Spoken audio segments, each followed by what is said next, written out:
Bonjour amis de l'argumentation. La peur de la mort. La peur de la mort évolue avec les saisons de la vie.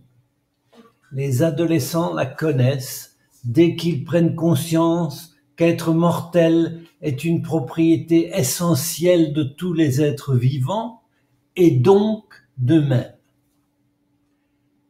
Ils ne veulent pas manquer tout ce que l'été de la vie pourrait leur offrir.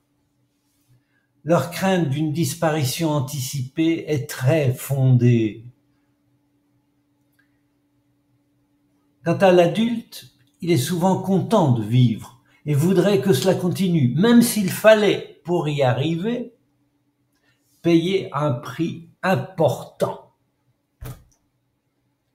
Un ami de 50 ans me confiait récemment qu'il avait très peur de mourir, au point qu'il était prêt à affronter de grandes souffrances pourvu que celle-ci prolonge son existence.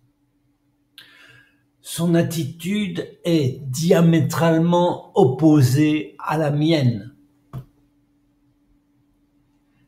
C'est qu'il est encore en automne et que moi, je suis en hiver, où la peur de disparaître dépérit comme la longueur des jours.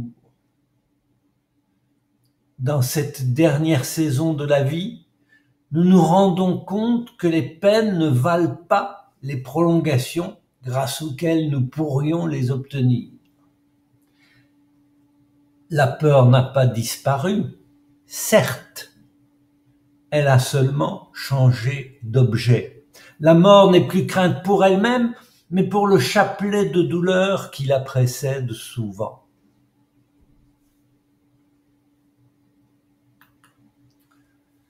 « 135e propos. Culpabilisation. Comme le remarquait Diderot dans sa correspondance, Dieu ne pourrait logiquement rien reprocher à celui qui ne croit pas en lui. En effet, l'incapacité à croire n'est pas un choix. Il n'y a là aucune liberté. Mais, écrivait Diderot, s'il n'y a point de liberté, il n'y a point d'action qui mérite la louange ou le blâme. Il n'y a ni vice ni vertu, rien dont il faille récompenser ou châtier. Nul n'est mécréant par vice ou par méchanceté. Donner penser que la foi est une vertu est une absurdité.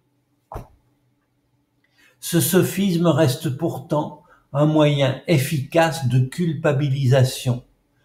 Si vous n'y croyez pas, c'est donc que vous êtes mauvais. Et il convient que vous soyez châtiés.